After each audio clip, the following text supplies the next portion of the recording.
আমি নাগিনীর মতো আমার স্বামীকে প্রতিহিংসার ছবল মারবো? কেন মারবো না? এই সংসারে এসে অবধি সবার কাছে বঞ্চনা ছাড়া আমি আর কি পেয়েছি?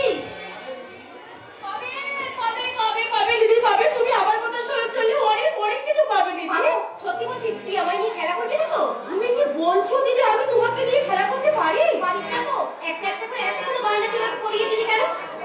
আরে বাবা, সে কথা আমি পরে বলবো, আগে তুমি নিজেকে আবিষ্কার করো। বলো, এখন স্বপ্ন স্বপ্ন মনে হচ্ছে না? স্বপ্ন দেখতে আমি ভুলে গেছি বাবা।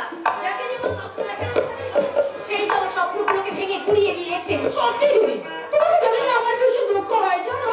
তোমার বরটাকে কোথাও নিয়ে যায় না তোমাকে। সেই গল্পটার সময় কোথায়? দিন রাত শুধু অফিসারে নিয়েই ব্যস্ত হয়ে আছে। কেন বলতো? আমার স্বামী বুঝি চাকরি করে না? আমার স্বামী কাজ করে না? এই তো এই যে একটু আগে ঠিক আমার এমনি ভাবে গলা জড়িয়ে বললো, কি? আহা এমনি করে জড়িয়ে ধরে, আহা এমনি করে জড়িয়ে ধরে, তোমাকে নিয়ে আমি হারিয়ে যেতাম, তোমাকে নিয়ে আমি হারিয়ে যেতাম। এমনি করে জড়িয়ে ধরে, আহা এমনি করে জড়িয়ে ধরে, তোমাকে নিয়ে আমি হারিয়ে যেতাম, তোমাকে নিয়ে আমি হারিয়ে যেতাম।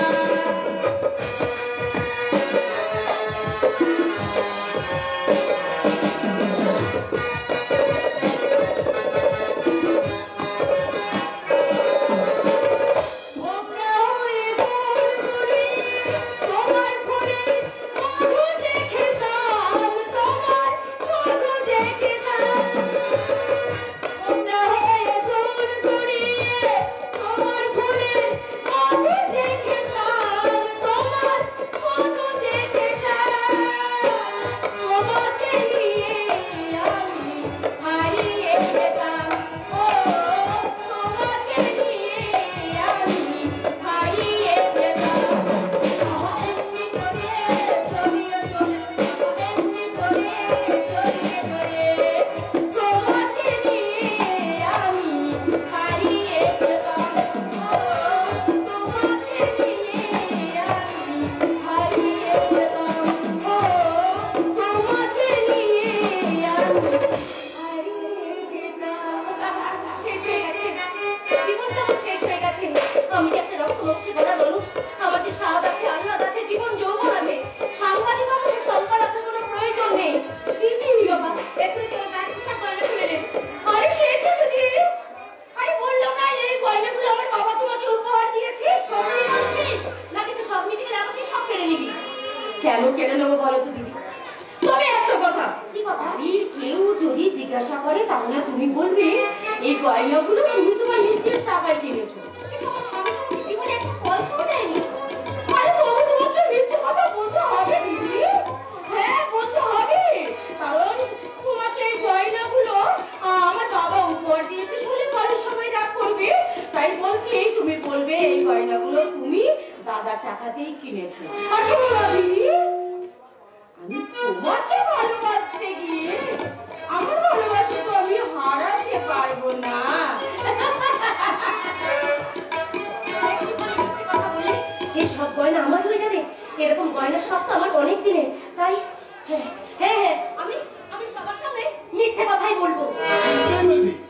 একটু মিথ্যে কথা বললে যদি এত সুখ আসে, তাহলে সে সুখ কি ছাড়তে আসে না তিনি? পবিত্র তুমিও? হ্যাঁ, আমি তো অনেকদিন ধরে এই কথা তোকে বলছি, কিন্তু আমার কথা তো শুনতে ইচ্ছে আসবে। আজ তোমার থেকে সব শুনে আমি ভীষণ খুশি হয়েছি। পবিত্র, এই পবিত্রের কথা শুনে তুই একটু পাক পাক দিদি, দেখবি তাতে জামাই আমি ভালোই হবে। কিন্তু কোনো কিন্তু নয় দিদি, ওই সামান্য একটু চিন্তির জন্য আমার ডাক্তারি পাস করা হয়নি। আমার টাকা থাকলে আমি ডাক্তারি পাস করতাম, ডাক্তারি পাস করলে চেম্বার খুলতাম, আর চেম্বার খুললে আমি হাজার হাজার টাকা ইনকাম করতে পারতাম। দিদি, টাকা ছাড়া আজকে সমাজে মানুষের কোনো দাম নেই রে। একদম পবিত্র, তুমি ঠিক কথা বলেছো। যার টাকা নেই এই যুগে তার কেউ মানে না। তোমার কোনো যুক্তি মানে না বিক্রমদ। তার জ্বলন্ত পুরো আপনি নিজে। আমি? হ্যাঁ, আপনি যখন রোজগার করতেন তখন এই বাড়িতে আপনার স্পেশাল সম্মান ছিল। এখন সে সম্মান নেই। না নেই, এখন সামান্য পয়সা কিনতে গেলেও ভাবতে হয়? অন্নপূর্ণার কাছে ভিখারি শিব চিরকালই অন্ন চেয়ে খেয়েছে। ওসব প্রেরণা বোধ আমি ত্যাগ করুন বাবা। আমি আমার রোজগার করা থেকে আপনাকেই টাকা দিচ্ছি। এই নিন, এই 1000 টাকা রাখুন। 1000 টাকা? ওই টাকা আপনি খুশি করে খরচ করবেন বাবা। যা ইচ্ছা তাই কিনবে। ওটাকে এটাকে তোমাকে কোনো কৈফিয়ত দিতে হবে না। কিন্তু কিন্তু এতগুলো টাকা আমি রাখবো কোথায়? হ্যাঁ, তোমরা একটা কাজ করো, এই টাকা রাখার জন্য তোমরা আমাকে একটা নতুন বাক্স কিনে দাও। আপনার তোমার জন্য কিনে নিয়ে আসা এই সুকেশটা আপনি রাখুন বাবা। এটা আমার টাকা রাখার বাক্স। হ্যাঁ বাবা, হ্যাঁ। আর সেই সঙ্গে আপনাকে দেওয়া আমাদের 500 টাকাটাও আপনি রাখুন। ছোট ছেলে দিয়েছে 1000, মেজো ছেলে দিয়েছে 500, সঙ্গে এই দামি সুটকেস। অথচ আমার বড় ছেলে 7 টাকার সন্তান কোনোদিন আমার হাতে 7 টাকা পয়সাও দেয়নি। যা দিয়েছে সব তার মারই হাতে। বড় বৌমা, তোমার শাশুড়ি দেখার আগে তুমি টাকাগুলো বাক্সে ভরে দাও তো মা। বৌদিকে বলতে হবে না বাবা। আপনার মেজো বৌমা লোপা এসে আপনার সব ঠিকঠাক গুছিয়ে রাখবে। হ্যাঁ বাবা, আমি আপনার সব কিছু ব্যাগে গুছিয়ে দিচ্ছি।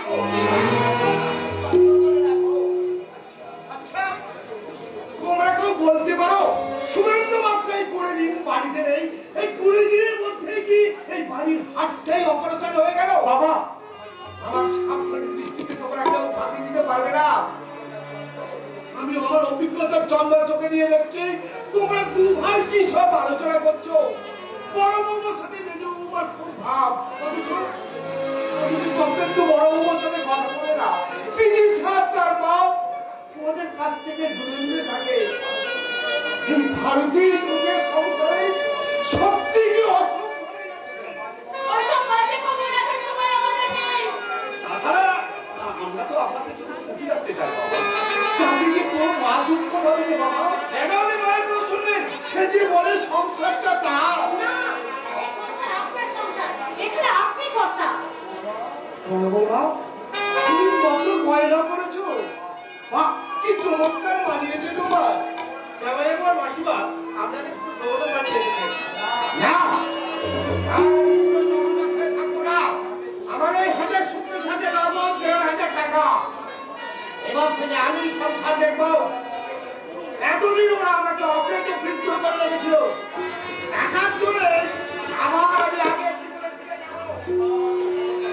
ওদের ভাব আর আমার উপর খবরদারি করতে পারবে না। তোমার হাতে নতুন সুটকেস। কেন থাকতে নেই বুঝি? সবই তোমার হাতে থাকবে। কি বললেন? বাবা তো ঠিক কথা বলেছেন মা। কিন্তু আজ তোর গলায় কত বেশি ইচ্ছে। ভোর হয়ে গেছে, সোমনাথ রাত্রি। মাত্র 20 দিনের মধ্যে আমরা এই সংসারে সবচেয়ে বড় জাদুঘরের জাদুকে ধরে ফেলেছি মা। এটা আদালত নয়, এটা সংসার। মা, আর সে সংসারে আমাদের কাঠগড়ায় আসামি হিসেবে দাঁড় করিয়েছি আপনার 7 টাকার সন্তান শুভেন্দু মুখার্জিকে। তুমি তোমার শাশুড়ির নাম উচ্চারণ করলে কেন আনবে না? সবাই কি আপনার মতো পুরোনো দিনটাকে আঁকড়ে ধরে বসে থাকবে? সবাই কি আপনার আর আপনার কান্নাকে নিয়ে বড় ছেলে কথা শুনে চলবে? কেন তোমরা সবাই মিলে আমাকে দল বেঁধে আক্রমণ করবে এই ভয়ে? না, আমি ভয় পাই না। আমি আমার সন্তানের দৃষ্টি দিয়ে বুঝতে পেরেছি তোমরা তোমরা আমার সুখের সংসারে মিথ্যা ছবল মাত্র।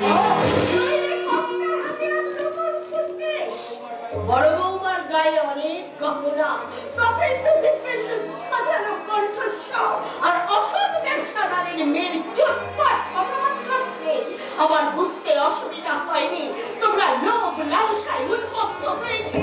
তোমরা তোমাদের চরিত্র বিক্রি করছো।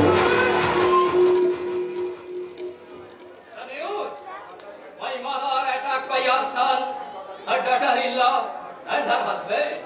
দারুণ সংবাদ। আমি এই বিশেষ দৃশ্যের ছবি আমার ক্যামেরায় লিপিবদ্ধ করছি।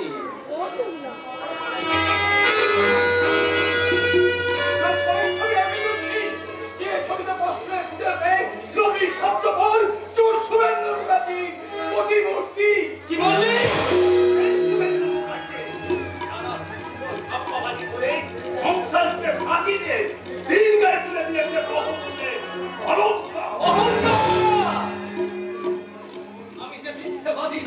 সেটা আমার অহংকার। এই সংসারের বড় ছেলে হিসাবে আমি আমার রোজগারের সমস্ত টাকা আমি তুলে দিয়েছি আমার মায়ের হাতে। মাই তার প্রমাণ। আমার প্রিয় মাথা উঁচু করে বলবে তার গায়ের সমস্ত গয়নার একটাও আমার পয়সায় কেনা নয়। মিথ্যে কথা বলবে না, সব গয়না তোমার টাকাতেই কেনা। সমাজ বিজ্ঞানের অনিবার্য কারণে পার্বতী আজ তার স্বামী শিবের বিরুদ্ধে মিথ্যে সাক্ষী দিলেন। বলবেই তো, আমরা যে তোমার চালাকি ধরে ফেলেছিলাম। হ্যাঁ, মা, তোমার 7,000 টাকার সন্তান তপেন্দু কি বলছে শোনো।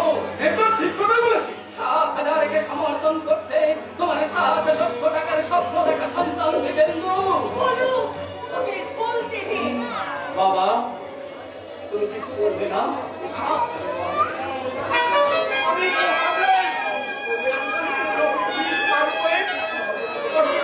আমি এগুলো হজম করতে পারছি না। আমার মুখে বলতে পারছি না।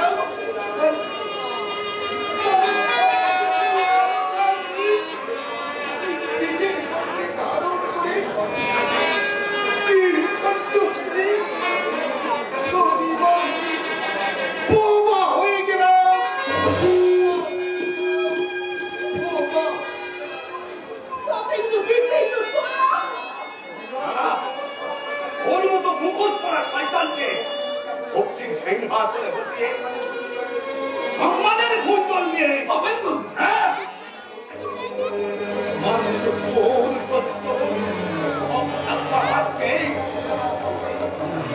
আমরা ঘৃণা রাস্তা করে ছুড়ে ফেলে এই চলো চলো, এইসব জ্ঞান কবিদের জ্ঞানের কথা শুনতে আমার ঘৃণা হয়।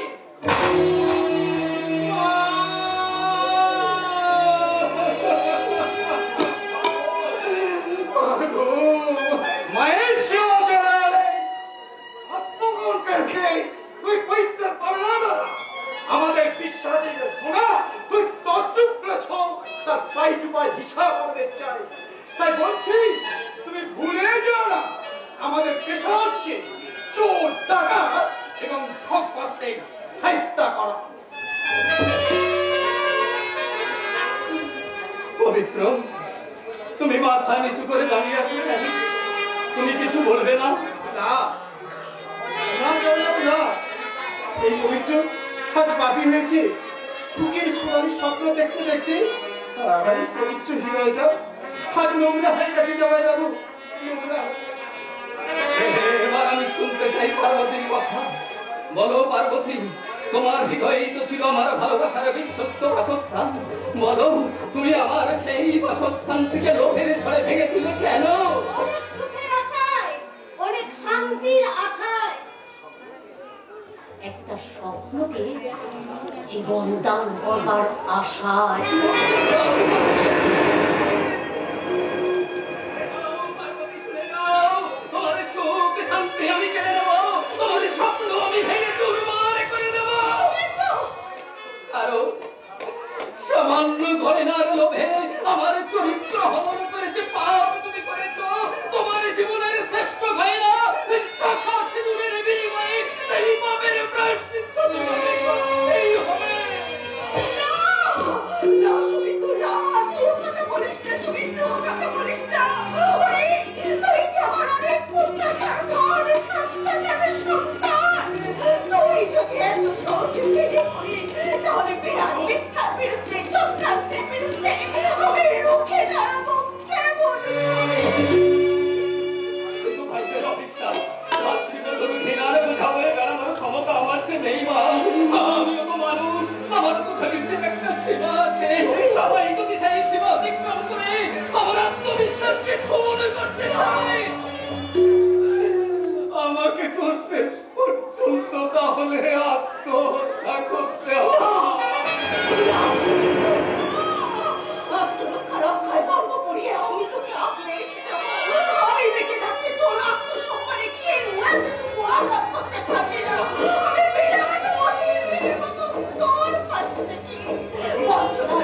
প্রতারণার উদ্যোক্তা মাতৃকরণের ছলের হাত থেকে আমি তোকে রক্ষা করবো বাবা।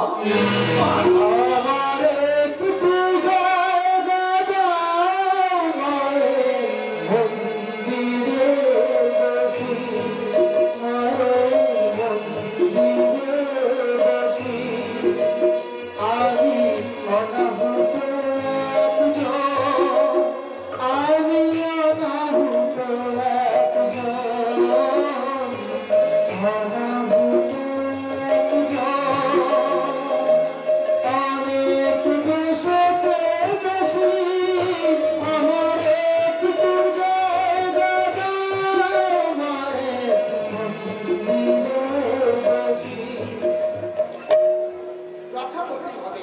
পাঁচ চোখের কালো সভা থেকে দোপাটিকে রক্ষা করতেই হবে। আমিই তো দোপাটি দাদা, তুমি তাকে আটকাতে পারছো না। কি করে পারবো চন্দ্রদা? বেকারত্ব নামে এড়িয়ে আছে, আমার সব ক্ষমতা টেনে নিয়েছে। কিন্তু আমি তো এখন বেকার নই, আমি পুলিশে এসআই পোস্টে চাকরি পেয়েছি। ইচ্ছা করলেই দোপাটিকে আমি ভুল করছো জানতো? দোকানির এখন ঘর বানার মতো অখণ্ড অবসর কোথায়? তার হাতে এখন কত ছবির অফার। এই তো একটা ভক্তিমূলক নতুন বাংলা ছবিটা করে দিল। হলদিবাড়ি এন্টারপ্রাইজের মালিক আর নিজেই যাচ্ছে তাকে গাড়ি করে নিয়ে যেতে। আপনি কি সেই জগতের কথা বলছেন? কেন বুঝতে পারছো না? কি করে চিন্তা করতে তা? তোমার পোশাক আশাক পাল্টানোর সঙ্গে সঙ্গে কথাবার্তা অনেক অনেক পাল্টে গেছে। বেলা যখন 9টা বাজে, ওই কাটা কি আর 6টার ঘরে থেকে খায়? হয়তো যায় না। সেই জন্যই বুঝি তোমার হাতের বিড়ি আর সিগারেটের রূপান্তরিত হয়ে গেছে দাদা। নীতিশ! এই জন্যই বুঝি দুটিকে ছটাই শ্রমিকের স্মরণে আজ ম্যাচ করে জামা প্যান্ট পাওনাদারের হয়েছে, বাজারে বেরোতে পারতো না। আজকাল বাজার করে খেতে, বাজার করে না। নীতিশ! জানো দাদা, তোমার ওই জীবনের ঘড়িতে এক 3 বেলা 12টা বাজবে।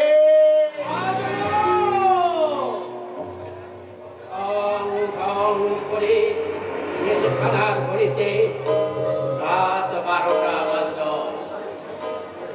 20 সালের জেল, অশ্বিনী কুমার দত্তের নির্দেশ, ব্যারিস্টার পিএন মিত্রের নির্দেশ, কেমন করে হোক জেল থেকে পালাতে হবে। দয়াবিয়া রহমত এমনি করে হামাগুড়ি দিয়ে হাজির হলাম ফটকের সামনে। ব্রিটিশ সরকারের সেন্ট্রি তখন ঘুমাচ্ছে। দয়াবিয়া রহমত এমনি করে ঝাঁপিয়ে পড়লাম ইংরেজের পাশে। আরে সুখের সংসারের পাহারাদার জগদীশ দত্ত, তুমি তোমার এই মিথ্যে সুখ বেশিদিন পাহারা দিতে পারবে না। জায়গা পাননি না। বদনামি আপনি করছেন জগদীশ বাবু। তুমি সুখের নেশায় মাতাল হয়ে গেছো দাদা। মুখ সামনে কথা বলবি নীতিশ। মনে রাখিস, তোরা আমাকে যে পথে নিয়ে যেতে চাইছিস, আমি কিন্তু সে পথে পা বাড়াবো না। কদম কদম বাড়ায়ে যা, খুশি থেকে গায়ে যা। কদম কদম বাড়ায়ে যা, খুশি থেকে গায়ে যা। একদিকে ঝাঁসি রানী লক্ষ্মীবাই, অন্যদিকে ভালোবাসার শেষ মুঘল সম্রাট শাহিন শাহ বাহাদুর শাহ। একদিকে রানী বলছে মেরা ঝাঁসি লুঙ্গি নেহি, শাহিন শাহ বলছে দাদা কাবুল হে যা হোশিয়ার। আমি সিপাহী বিদ্রোহের প্রথম সিপাহী মঙ্গল কাণ্ডের মতো ব্রিটিশের রাইফেল ব্রিটিশের মুখে ধরে ফরার করে চলেছে। এই,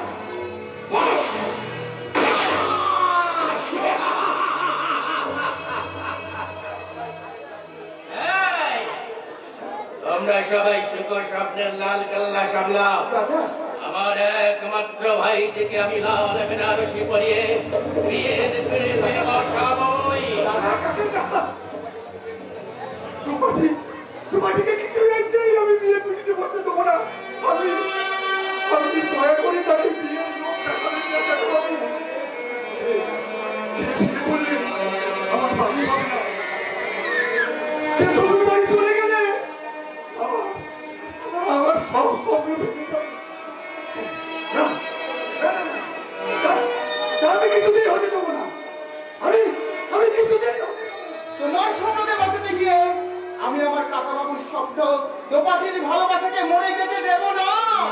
চরিত্রহীন ভদ্র ব্যক্তি কল্পনার ব্যারিকেড ভেঙে ভালোবাসার মাটিতে সংগ্রামের নিঃশ্বাস ওড়াতে চাই।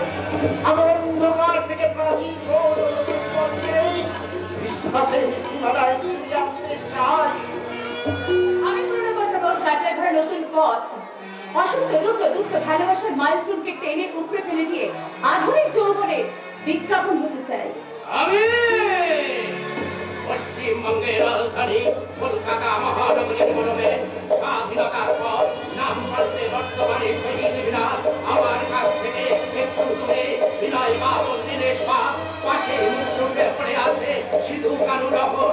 আমার নিচে জমায়েত হয় বিভিন্ন রাজনৈতিক দলের মুখে সব দলের নেতারাই মঞ্চে উঠে জনগণের দুঃখ বোঝাবার প্রতিশ্রুতি দেয়। তারা কথা দেয় কিন্তু কথা রাখে না। মানুষ নিয়ে তারা একদম ঠিক কথা বলেছে। শাসক দলের পোষা পুলিশ গদির টিকিয়ে রাখার লোভে এই জনগণের উপর লাঠি বেটা করে আর কাঁদমে গেছে সেই ভাটায়। অন্ধকার কালো ধোঁয়া টিয়ার গ্যাস গুলি চলছে চলবে আন্দোলন। দিতে হবে যত সব লোক দেখানো আসফলো। শত শত ভারত বর্ষে চলছে নরবলি। অন্ধকার কালো ধোঁয়া টিয়ার গ্যাস গুলি চলছে চলবে আন্দোলন। দিতে হবে যত সব লোক দেখানো আসফলো। শত শত নন্দীগ্রামে চলছে নরবলি।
স্বাধীনতা পিপাসু ভারতের অসংখ্য জনতা গ্রামে গঞ্জে শহরে নগরে সবার পর সভা করে চলেছে। জনগণকে জানাবার জন্যে কবি গান লিখলেন।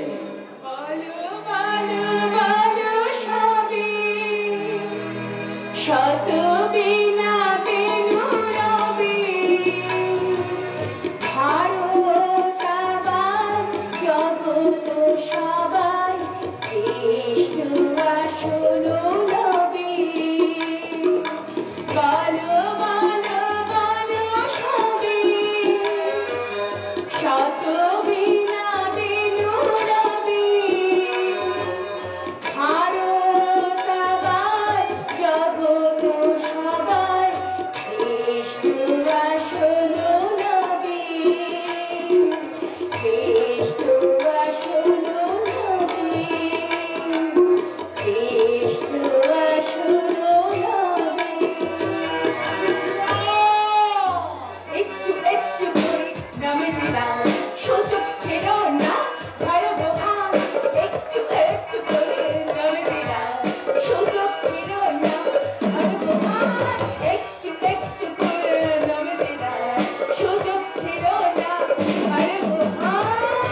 এই বন্দুকের মাল থেকে একটা একটা করে বুলেট বেরিয়ে আর পক্ষে সাহায্য করে দেবে। যদি বাঁচতে চাস তলবার তুই দুবারি কর্তৃপক্ষ কোন নজর দিবি না। আমার বুকের সামনে থেকে বন্দুকটা নামিয়ে আমার কথা শুরু করে আমি দুবারির দিকে নজর দিইনি। কার জন্য তার পিছনে পিছনে ঘুরিস? মালিকের জন্য। আমাদের মালিক গণপতি গোস্বামী দুবারিকে চায়। এত সাহস হলো গণপতি গোস্বামী? চারশো লাখ টাকার মালিক, চারশোটা রকম করে চলছে তার পূর্ণমণি কারবার। এই বড়ির ফলে মুখ থেকে খাবার এসে দিতে চায়, আমি সব কথা পুলিশকে বলে দেবো। কতটুকু খবর জানি এই বাচ্চাকে, কতটুকু খবর তুই জানি? কতটুকু জানি সব জানি, সব। আজকের এই গোস্বামী ভবন ছিল একসালা দিবাকর বাণিজ্যের বাড়ি। আর সুন্দরীমে প্রতিমাকে বিয়ে করে জামাই হয়ে এলো গণপতি গোস্বামী। শ্বশুরের বিশাল সম্পত্তি লোক সামলাতে না পেরে তাকে মার্ডার করলো জড়িয়ে গণপতি গোস্বামী। নিজে আমাকে করলো। আর তবে আমাকে দিয়ে এই পরস্পরকে দিয়ে মার্ডার করলো। এই ঘরে নিশ্চিন্তে ঘুমাচ্ছে দিবাকর বাণিজ্যে। আমি এই বন্ধুটা সেই বৃদ্ধের মুখে চেপে ধরে চিন্তা করে বলছিলাম তুমি আমার শুনে ছুটে যাও গণপতির বউ। রান্নার তুমি তাকে অপরাধীকে বললাম। ও কি বলবো? আজকে কাছে ছুটে এসেছিল বিশ্বর প্রভাত। আমার মাথায় তখন ঘুম চেপে গেছে। আমি তাকে অপরাধীকে মারতে যাচ্ছিলাম কিন্তু তখনই এই গণপতি গোস্বামী এসে বলেছিল ওকে মেরো না পড়ে ব্যাংকের টাকা, সঞ্চয়ের টাকা, আর আমাদের সমস্ত টাকা ওই পিচ্ছিরা নামালো হাত কেটে আদায় করে নিতে হবে। আমি সেদিনের কোনো কথা বলিনি গো। ওই গণপতি গোস্বামী আমার উপর ভীষণ অত্যাচার করেছে না, একটা কাগজেও সই করিনি গো। হ্যাঁ, ওই গণপতি গোস্বামী আমাকে পাগল বানিয়ে রেখেছে। কেন জানো? পাগলের কথা কেউ বিশ্বাস করবে না। আমি এখানে পালিয়ে যাচ্ছি না কেন? পালিয়ে কোথায় যাবো গো? ওই গণপতি গোস্বামীর যে সব জায়গায় কাজ আছে। চেষ্টা করলো ওকে মেরে ফেলবে। আমি যদি এখানে থাকি না তোমাকে মারতেও পারবে না। হ্যাঁ গো, মারতেও পারবে না। কেন বলে দেখি আমাকে মারতে পারবে না? সইটা কেন? শোন, আমার সইটা হলে ওই ব্যাংকের টাকা উঠবে না।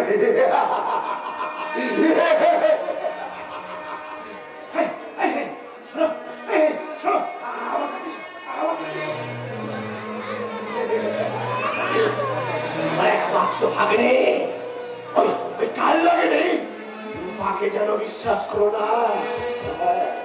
ওটা হলো শয়তানের বাচ্চা শয়তান। যেমন সন্তুলে যাচ্ছে ওই সাংবাদিক সুরেন্দ্রকে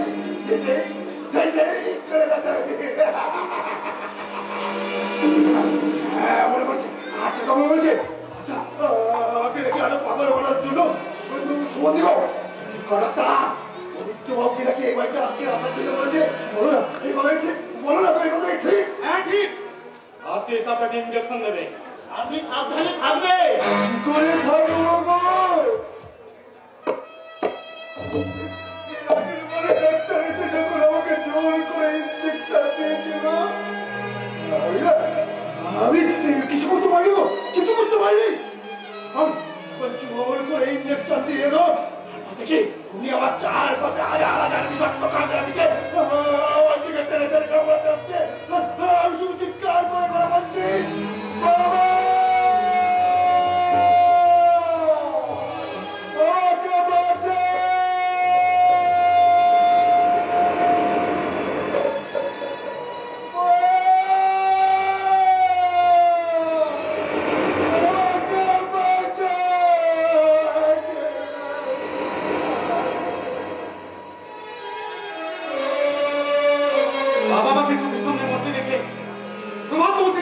দেখে মাথা গোলমাল। আমার বাপেই ওটা অবস্থা। তুই যে এত পাপ করছিস, বিনিময়ে গণপরিবর্তন তোকে কি দিয়েছে? অনেক টাকা। সেই সঙ্গে তার মাথাটাও আমার কাছে বিক্রি করে দিয়েছে। কিন্তু রূপালী দত্ত যৌবনে জমে পড়ে পুরানো দিনের কথা ভুলে গেছে বেঈমানি বলে বুঝি গোস্বামী। কিন্তু রূপালীকে আমার চাই, তাকে আমার কাছ থেকে কেড়ে নিয়ে গেলে গুলি করে চলে তোকে আরেকটু তুলে। তারপরে বাইরে চলে যাচ্ছে, বন্দুকের লটা আরেকটু তুলে ধরো। আমরা বাবা, দারুণ কম্পোজিশন করেছো। অদ্ভুত গীতের কাজ। হ্যাঁ, কয়দা ভাই, আরেকটা কথা। ওই বোম্বের সঙ্গে ক্যালকাটাকে মিক্সার করবে। অমিতাভ বচ্চন, মৃদুল চক্রবর্তী। হ্যাঁ, কিন্তু নায়িকা আরে নায়িকা মানে হচ্ছে হিরোইন। তিনি হেরোইন খেয়ে চলতে চলতে এইভাবে এসে হিরোকে বলবে, আপনি বসুন, এক্ষুনি কাকে পাঠিয়ে দিচ্ছি। আর চল সে কি আপনি স্যারকে কেনেন না? আমি হচ্ছি সারা পৃথিবীর শ্রেষ্ঠ ফিল্ম ডাইরেক্টরদের মধ্যে একজন। আমি ইচ্ছে একদিন পড়ো আমার সঙ্গে হ্যান্ডশেক করেছি। আর সম্পত্তি নাই, উনি তো আমাকে দেখে একেবারে চমকে। আর মিনার সিদ্ধ হয়ে আমার তারের কাছেই আসে না। আমি আপনাকে নিয়ে করবো ছবি করবো। ছবি সুপার হিট ছবি। আপনার মুখখানা কি যেন আকাশ থেকে চারটা ঠিক আসে আপনার ইয়ে দেশে। আপনি কিছু মনে করেছেন আমি একজন অভিনেত্রী? জানেন আমি গণপতি বাবুর বড় আত্মীয়া। আপনি দেখছি বাড়িখানাকে স্টুডিও মনে করেছে। কিছু মনে করবেন না, আমি ডাইরেক্টর তো, তাই ডাইরেকশন দিতে দিতে এই সংসারটা আমার কাছে স্টুডিও হয়ে গেছে। জীবন্ত মানুষগুলো হয়ে গেছে সবই। চলি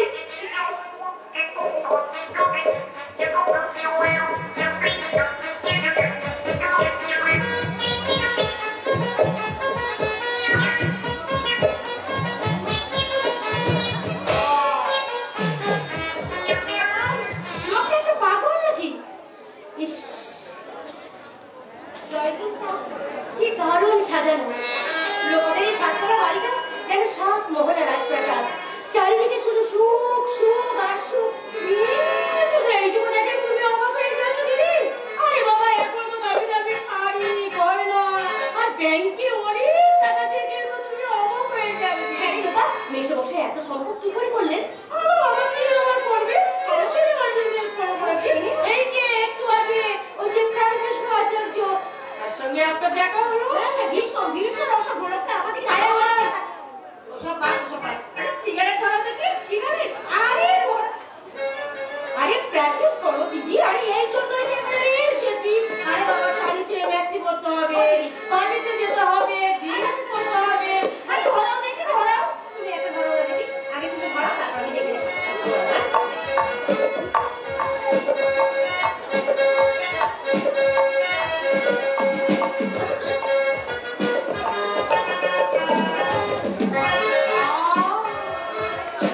কি বলে কি? কেমন লাগছে গো? ভালো লাগছে না? দারুণ লাগছে কিন্তু। Thank you, দিদি, thank you. এখানে চলে পাশে তোমার বন্দুক নিয়ে ঘর থেকে আসতে। Stop! চলো, চলো দিদি, চলো, চলো, চলো।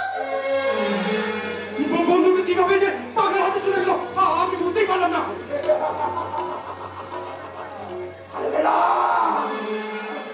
আগমনীকে কখনো ছায়ে চাপালিয়ে রাখতে পারবে না গো। আমি তোমাকে গুলি করবো। শয়তানি লোপাতে ওই শুয়োরের বাচ্চা উনি গণপতি গোস্বামীকে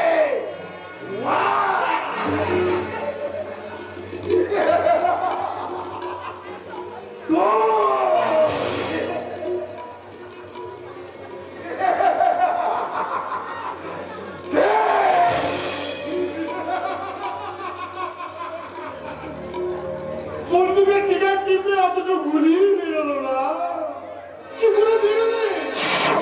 শুনেছি আমার খবরে। ওকে ধরে নিয়ে গিয়ে পাশের ঘরে আটকে রাখো, ইঞ্জেকশনের সিরিঞ্জ রেডি করে ডাক্তারকে এখানে নিয়ে গিয়ে ওরা ইঞ্জেকশন দেবে। সবাই একসঙ্গে এসেছো বল মানে চন্দ্রমালা আমাকে নিয়ে যাও, নিয়ে যাও।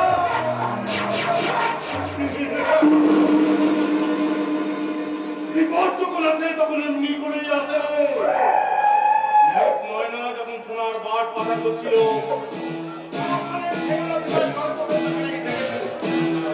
পুলিশ হয়তো আমার বাড়িতে রেড করতে আসতে পারে, আমি গণপতি গোস্বামী জয়গুরু বলে 10 মিনিটের মধ্যে সমস্ত কিছু ম্যানেজ করে নেবো। তার আগে ওই পাগলা প্রভাতের একটা ব্যবস্থা ব্যবস্থাটি টাকা করেই এসেছি বসে বসাই। এখন যাবে পেশেন্ট কোথায়? পাশের ঘরে আছে, পরিস্থিতিকে আটকে রেখেছি। তুমি তাকে এমন মেডিসিন ইঞ্জেকশন প্রয়োগ করবে যাতে সে উঠে দাঁড়াতে না পারে। আমি অসুস্থ করে দেবো। বলছি তো এমনি দেবে না, এমনি দেবে না, টাকা বলছে টাকা। হাত থেকে তুলে মাসে 5,000 টাকা করে পাবে। এখন যাও। আপনাদের সকলের দাদাকে আমি একটা করে দাম দিয়ে দেবো। একটা করে দাঁত দিয়ে দিলে দাদা।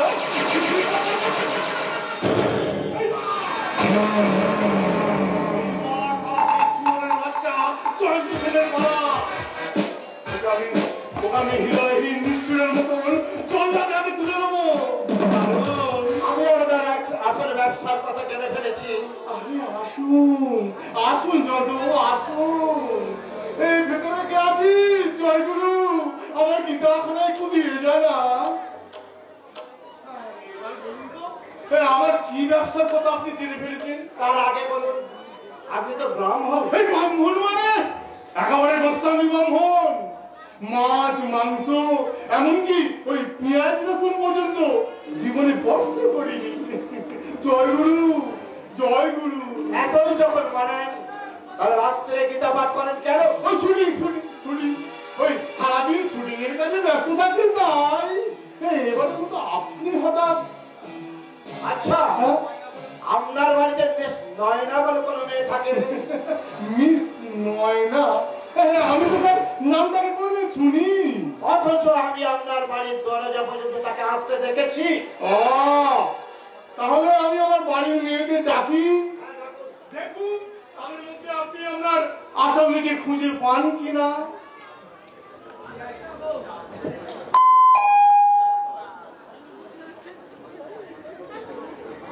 বাবা, তোমার গীতার পাতাটা আমি খুলে খুব সুন্দর করে গুছিয়ে রেখেছি। তুমি গিয়ে গীতা পাঠ করতে শুরু করে দাও। আমি ভুলে যাচ্ছি, আমার মেয়ে অর্থাৎ আপনার বস দিব্যেন্দু মুখার্জি মেজ বৌদি। আমি রোপাকে নিয়ে বাড়ি চলে যাচ্ছি মশাই। আপনি কিন্তু আগামীকাল অবশ্যই আমাদের বাড়িতে যাবেন, কেমন? মা যাবো, অবশ্যই যাবো। আমার মেয়ে যা, অর্থাৎ আপনি ওই যার রিপোর্ট শুনে আমাদের বাড়িতে এসেছেন, এই মেয়েটি হচ্ছে সেই শুভেন্দু মুখার্জির স্ত্রী।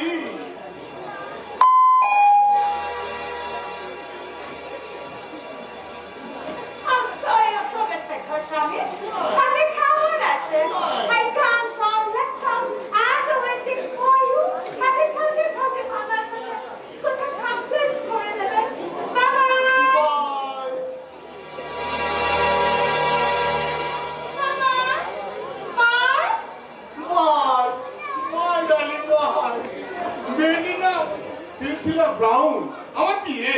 হ্যাঁ, এবার বলুন তো এদের মধ্যে আপনি আমরা আসামিকে খুঁজে পেলেন? না মিস্টার গোস্বামী। তাহলে কেন আপনি আমাকে না জানিয়ে এই মেসুমুখের বাড়িতে এসেছেন? আর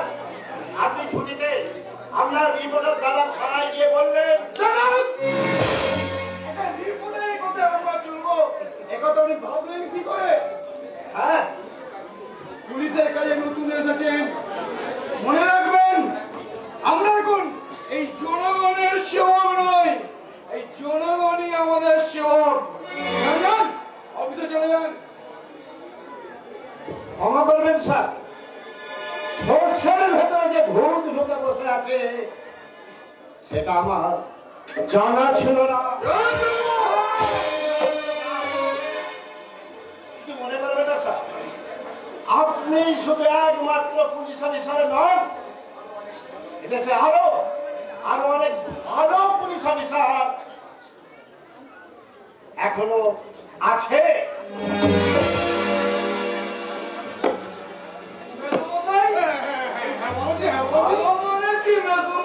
ভালো মনে টাকা বাবাজি, টাকা ভালো মনে সুখ শান্তি গাড়ি বাড়ি, আর সেগুলো অর্জন করতে গেলে প্রচুর টাকা চাই। টাকা চাই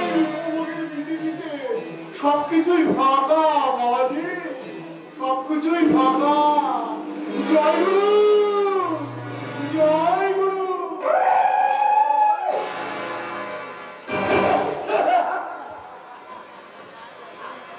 পয়সাকে পরমেশ্বর মনে পেয়ে আমি অগ্রগতির পথে এগিয়ে যাব।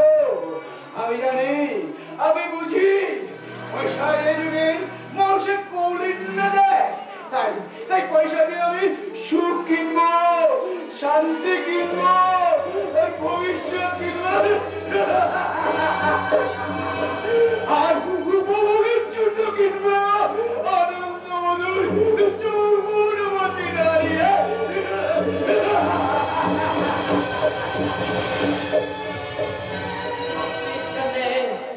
নারীকেই বেরিয়ে আসতে হবে। জনের মধ্যে সেবকের বক্তব্য কলিকাতা 24 অক্টোবর স্টাফ রিপোর্টারের প্রতিবেদন। কিন্তু আমি অত্যন্ত বেদনার সঙ্গে জিজ্ঞাসা করছি, আজকে নারীরা ঘরে থেকে কতক্ষণ ঘর থেকে বেরিয়ে আসবে? তারা ব্যাস করে পানি ব্লাউজ করে ভোটে গালে রং লাগিয়ে ধুমকিরির মতো খালি ব্যাগ ঘোরাতে ঘোরাতে চলে গেল বয়ফ্রেন্ডের সঙ্গে হয় বাবু ঘাট নয়তো ইডেন গার্ডেনে বেড়াতে। কেউ না স্বামীকে কিংবা দেওরকে নিয়ে সোজা গিয়ে ঢুকে পড়লো সিনেমা হলে। তাই দয়া করে আপনারা আমার 1 নম্বর সংবাদে দেখুন। এই তুমি আমাকে অজন্তা ইলোরা দেখতে নিয়ে যাবে তো? আর ফেরার কাজে কর্ণাটকে সূর্য মন্দিরটা দেখে আসবো। অনেক টাকা খরচ হয়ে যাবে লোকা। আরে বাবা, তাতে কি হয়েছে? তুমি তো মামলায় সত্যকে মিথ্যা, মিথ্যাকে সত্য করে অনেক টাকা ইনকাম করো। সে তো তোমার জন্যই করছি লোকা। আচ্ছা তুমি যখন এত করেই বলছো, আমি তোমাকে ঠিক পুজোর ছুটিতে বেড়াতে নিয়ে যাবো। ঠিক ঠিক ঠিক ঠিক। ওরা পুজোর ছুটিতে বেড়াতে যায়, কিন্তু স্বামী স্ত্রী একসঙ্গে যায় না। স্ত্রীকে মিথ্যে কথা বলে স্বামী যায় অন্য এক মেয়েকে নিয়ে দার্জিলিং কিংবা মুসৌরি। সেই হিল স্টেশনের 2 নম্বর সংবাদ।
সংবাদ সংবাদপত্রে ছাপা হয় না, বিজ্ঞাপনের কলম বাড়ছে, রঙিন ছবি ছাপছে, চারপাশে রঙিন ছবি হয়ে যাচ্ছে ময়লা কাগজ।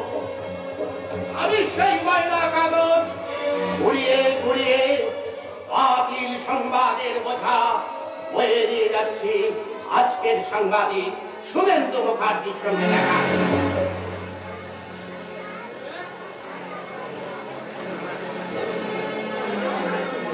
বিশ্ব 37-এর সঙ্গে 1986 বিস্ময়কর সাক্ষাৎকার। এমন আছো 1986? কতখানি খারাপ? কতখানি খারাপ হলে মানুষের চোখে ঘুম আসে না, মানুষ আপনি ভুলে যায়, চোখের সামনে দুর্নীতি হচ্ছে দেখেও কোনো প্রতিবাদ করতে পারে না। প্রতিবাদ কি করে করবে? সময় কোথায়? সময় আছে কিন্তু সাহস নেই। সাহস থেকেও লাভ নেই, কারণ মুখ খুললেই লাশ হতে হবে। অথচ 1937-এ প্রতিবাদ ছিল, 1986-তে প্রতিবাদে মারা গেছে। 1937-এ মানুষ সত্যি কথা বলতো, বিলাস ছিল না, একান্নবর্তী পরিবার ছিল, ভাই ভাইকে ভালোবাসতো, বাবা ছিল স্বর্গ, মা ছিল গরিয়সী। 1986-তে মানুষ সত্যি বলতে ভুলে গেছে। দেশ জুড়ে চলছে বিলাসের ঘোর দৌড়, ছোট পরিবার, সুখী পরিবার, এক ভাই রাশিয়ার, এক ভাই আমেরিকা, ধুতি পরা বাবা আজ প্যান্ট শার্ট পরছে, শুধু ডুকুরে ডুকুরে কাঁদছে কত ভাগিনী মা। 1986 দেখি একবার 1937-এ ঘুরে যেতে পারো না। যদি ভারতে এসো, আমি 1937-1986 জায়গায় গিয়ে সারা দেশ জুড়ে করে তুলি অমানবিকতা, অপসংস্কৃতি, অবক্ষয়ের বিরুদ্ধে ভারত জোড়া আন্দোলন।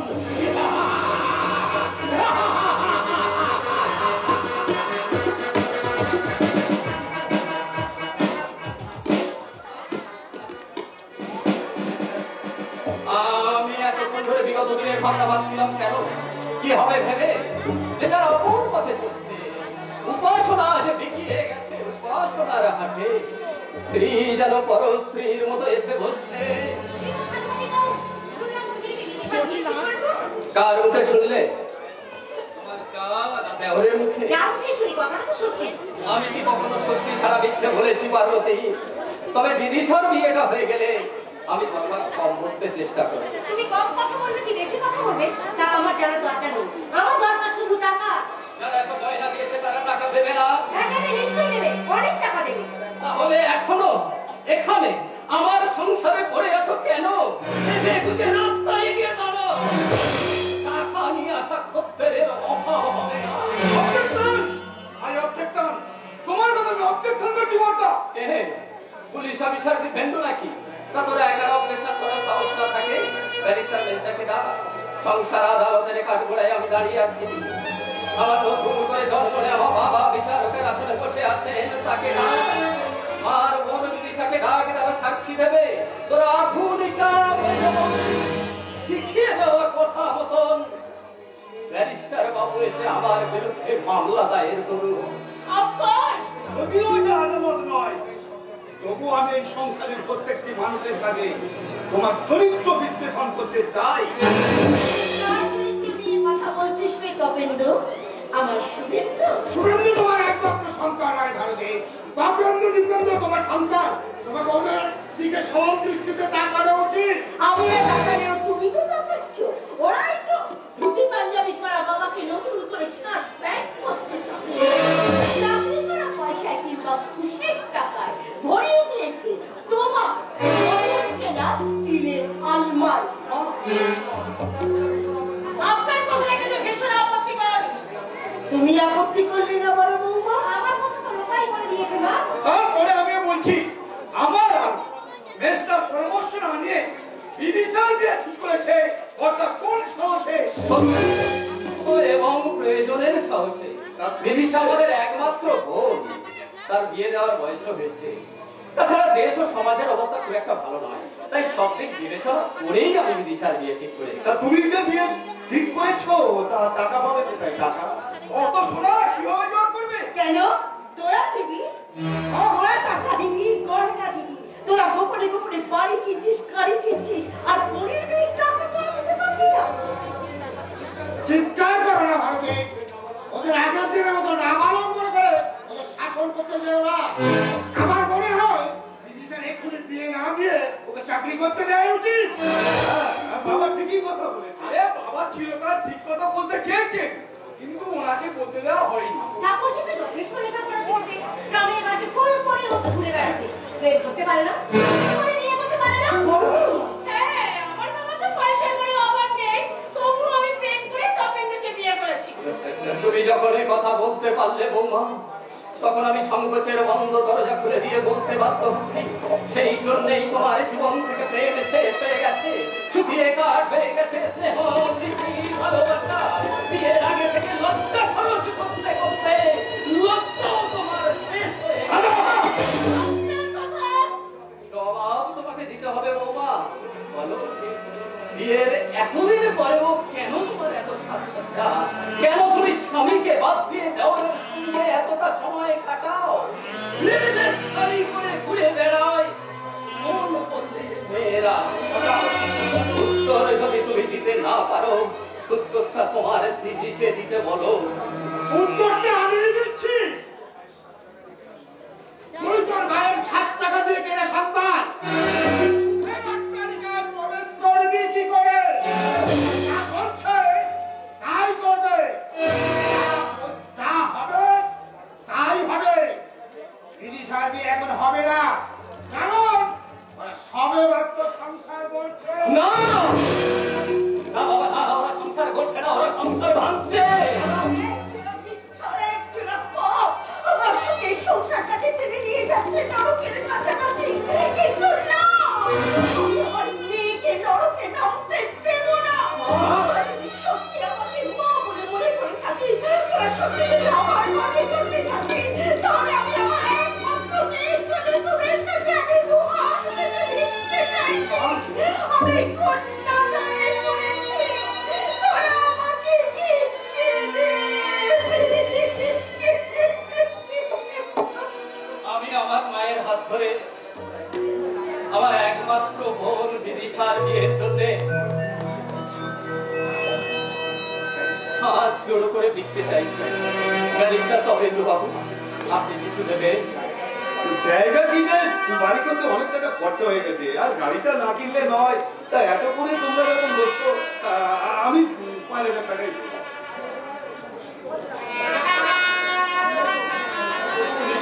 দিবেন্দ্র বাবু, আপনি কিছু দেবেন? আমার তো মেশানো তো ইনকাম নয়, কয়েকটা কোম্পানির শেয়ার কিনছি মাত্র। আচ্ছা, ব্যাংকে সব টাকা ফিক্সড, ঠিক আছে। তুমি যখন বলছো 4,000 টাকাই দেবো। চোখের জল শুকনো হয়ে গেছে, কথা বলতে আপনি কিছু সাহায্য করবেন? আমি আমার সর্বস্ব দিয়ে আমার একমাত্র বোন বিদিশার বিয়ের ব্যবস্থা করব। তোর কি আছে? তুই আমাকে দিবি, চাকরি করে চাপা সবই আমার হয়ে করেছি, আর তাই দিয়ে আমি সংসার চালাই। তবে তোদের পেটুর ঘুষের টাকা ওরা বলতে তোর বাবাকে কিনেছে, কিন্তু আমাকে কিনতে পারিনি।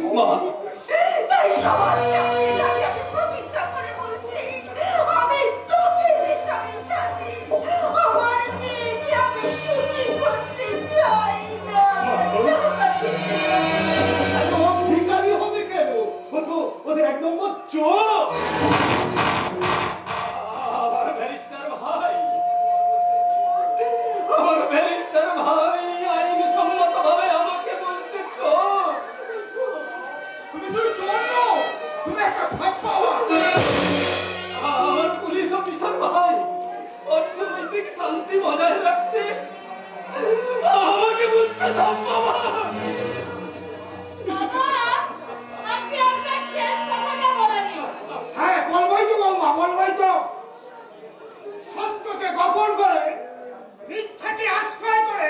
এই ভালো যদি আমি 7 টাকা সন্তান এই সংসারের